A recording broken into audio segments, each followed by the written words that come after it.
But good afternoon. One of the things I've learned in attending conferences is that the position of a person who is speaking between the end of a conference and lunch is not a very good one. I'll try to keep this short. But what I would want to do here is, after 2 days of a study visit, and after, I would say, an extremely rewarding, full morning colloquium, some of us may have a feeling of a good friend of mine, the former Supreme Court Justice of Sweden. When he came into a conference, he was a little bit confused. At the end of that conference, he was still confused, but on a much higher level. So what I want to do is try to connect a few dots here.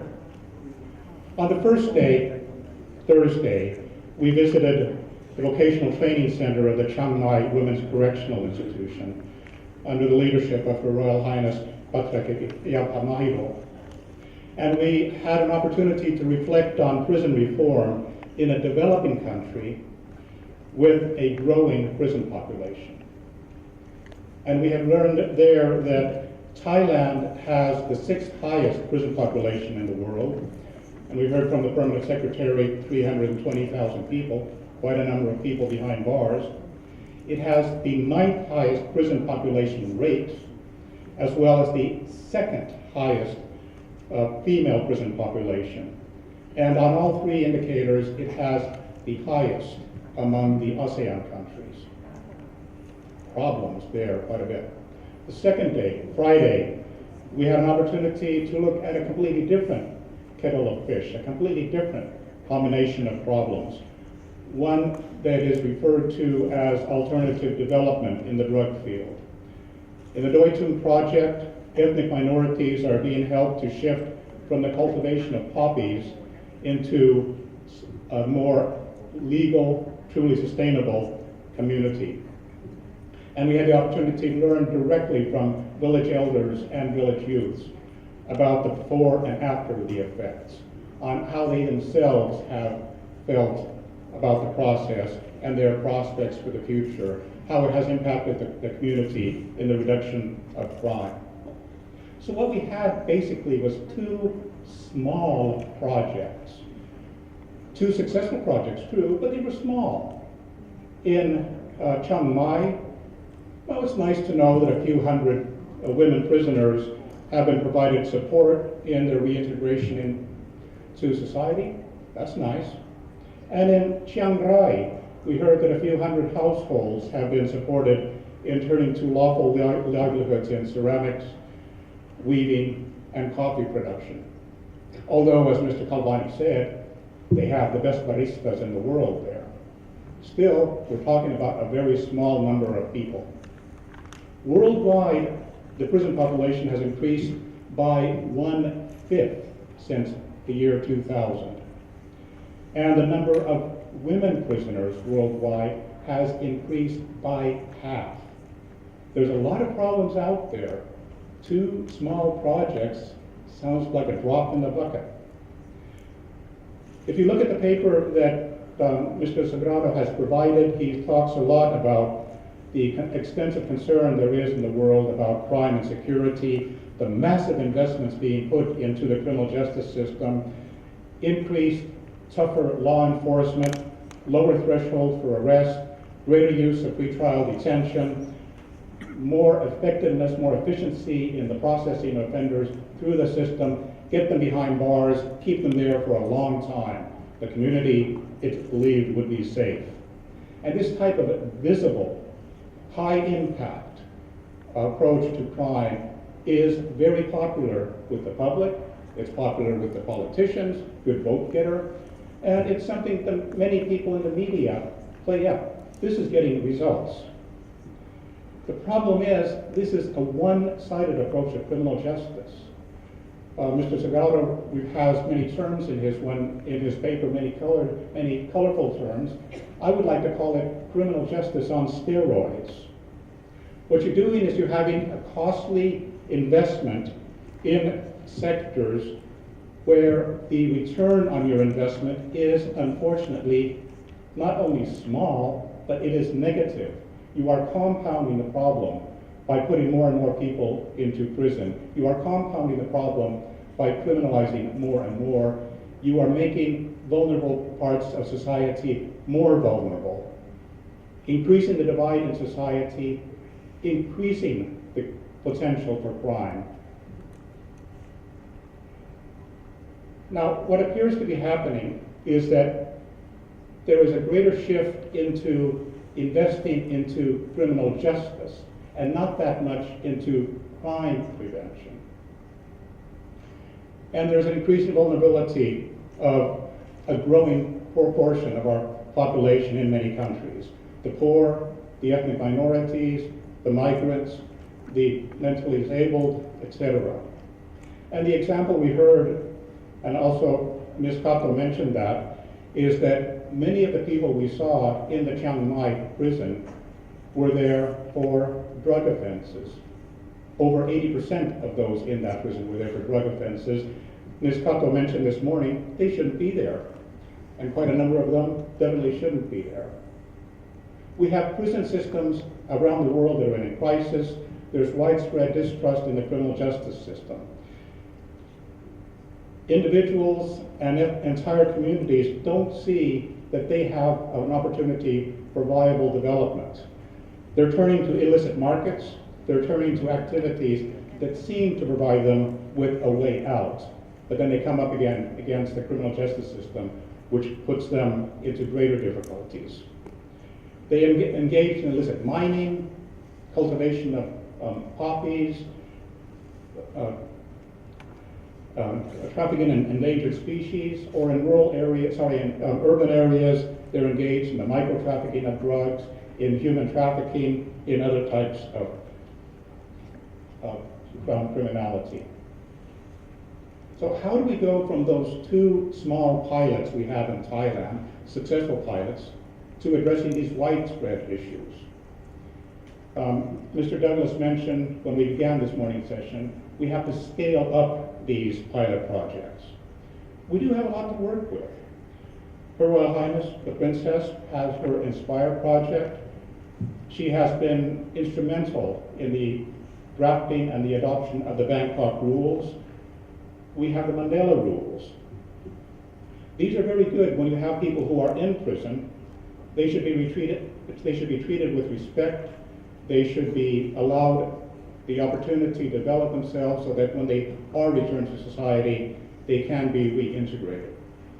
But at the same time, we should try to prevent them from getting into prison in the first place. So what we can do in one area is expand the model that we saw in Chiang Mai. There are 10 pilot projects like that in Thailand. We should try to institutionalize that, develop that, so that they become the national standard in Thailand. We heard today that the governments should review their policies, their laws, their regulations. We had one participant mention about the example of Thailand, another participant mentioned about the need to do the exact same review of legislation in the Philippines. Other countries can learn from the Thai experience. But in order to stop those people going into prison, we have to change the context. We have to lower the prison population. How do we get there? Again, I'll try to pick up a few sound bites from this morning's session and a few previous ones. Permanent Secretary referred to the one-size-fits-all conundrum. One size does not fit all. We have to take pilots, but then see how they could be adapted to other circumstances, in other contexts, in other countries. We need a multidisciplinary approach. We need to identify good practices. We need to study those good practices, make sure that they are good practice, what makes them good practice, what are the conditions, what are the parameters, and what are the outcomes. Is something that we think of good practice, in fact, bad in some other aspect that we're not really aware of? We need more information. And we have to involve the stakeholders wider, changing their mindset so that they understand that they can be, instead of being part of the problem, part of the solution. So please, when you try to change policy, when we try to change policy, don't just stick with the experts in the Ministry of Justice or in the Ministry of the Interior. Expand that. Go, for example, to those who are really experts when it comes to so-called criminal behavior, the prisoners themselves, or go speak with the village elders or the village youths as we did yesterday. And these wider stakeholders, again, I would like to list them in case anyone is taking notes. We have the national and the local governments. We have the private sector that was mentioned by Mr. Douglas, Dr. Kittibong, Ms. Kato, and one of the rule of law fellows. We have the investment community that has to be alerted to the fact that, hey, wait, don't put your money into certain areas if at the same time the criminal justice field, which does not have the intelligent crime prevention approach, is going to make your job worse. You should be more aware of how the different sectors of policy work together. I think, Mr. Sagrado, you have a term called policy coherence. It sounds nice. It'd be very good to get that policy coherence in. We need civil society organizations to become more active. We need the mass media to be involved to increase public awareness. Here again, the Permanent Secretary mentioned, just don't give them ready-made solutions. You have to give them evidence-based information. Although I do know a few politicians who might say, I don't agree with that, that's a false fact. But you have to give them the information so that they would be able to understand it and maybe change their mind. And you do have to get academia involved in this. Now we do have good examples in Thailand. We do have the Doi Tung model. Signor Kalavani provided us with much more information about the role of the Princess Mother in developing this and getting the trust of the people so that they would understand how to change their own life. A wonderful example. We do have the Chiang Mai example. Other countries have similar good stories to tell. They may sound small scale, but they're pilots which can be studied and used abroad. Mr. Sagrado has at the end of his paper some examples from Latin America. And we need broader consultations among the stakeholders so that everyone would understand how they fit into the solution. Stakeholder consultations within Thailand, among the ASEAN countries, the ASEAN community, globally, bringing in the UNODC and other international actors. Fortunately here, and I'm coming to the end, if I can find my notes here, we're not starting from scratch. We do have a large body of knowledge. We know what strategies have been working. We have that evidence showing what strategies work. This development-led crime prevention that Dr. Kittibong, for example, referred to. We have international standards and agreements that would guide us towards a more balanced approach to crime prevention and criminal justice. One in which the criminal justice system, law enforcement, courts and corrections, they can play their own part in supporting a safer community, but which at the same time does not detract from other parts of the Sustainable Development Agenda. We have heard about the ASEAN Declaration of the Culture of Prevention and about the initiatives that are being developed among the ASEAN countries regarding violence, drug crime, corruption, etc. And we have something that was mentioned a few times here, but perhaps was mentioned much more often Thursday and Friday, and that was the Sustainable Development Goals and the 2030 Agenda. And this, I think, is an area where this changing of the mindset can perhaps be done most easily also among the policymakers, the politicians, the government authorities, but more widely with the other stakeholders. At the General Assembly special session held 2016, there was a rethink on drug control.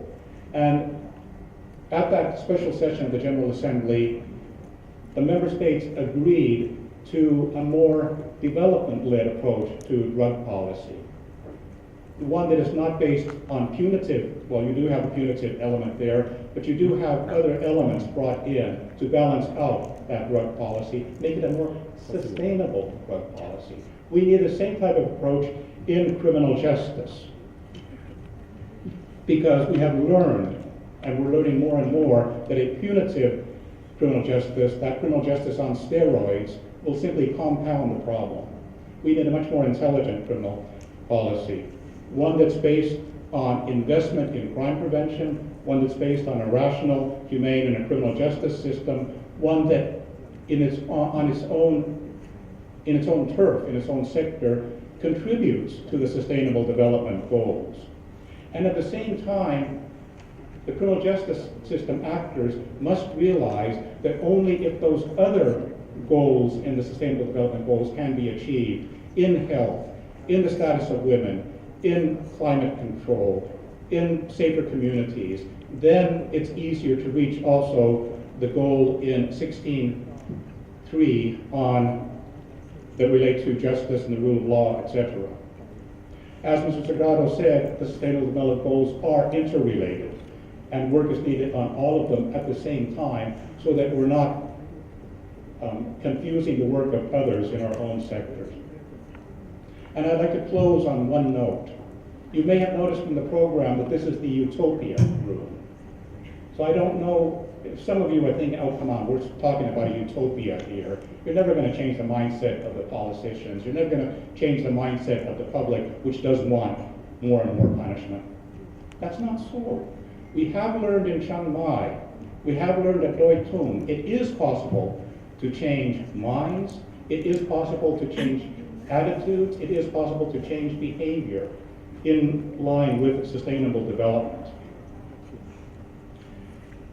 Ms. Kato mentioned that we can walk out of this room, this utopia room, with a better idea of what needs to be done. We already know to a large extent what needs to be done. We simply have to reach out to the other stakeholders, bring them in to join us on the way. And in that way, we will achieve the goal here on the backdrop, which is empowering vulnerable communities and women for sustainable development. A goal which I think we would all be willing to work for. Thank you very much. Thank you very much, Mr. Joutsen, for your concluding thoughts.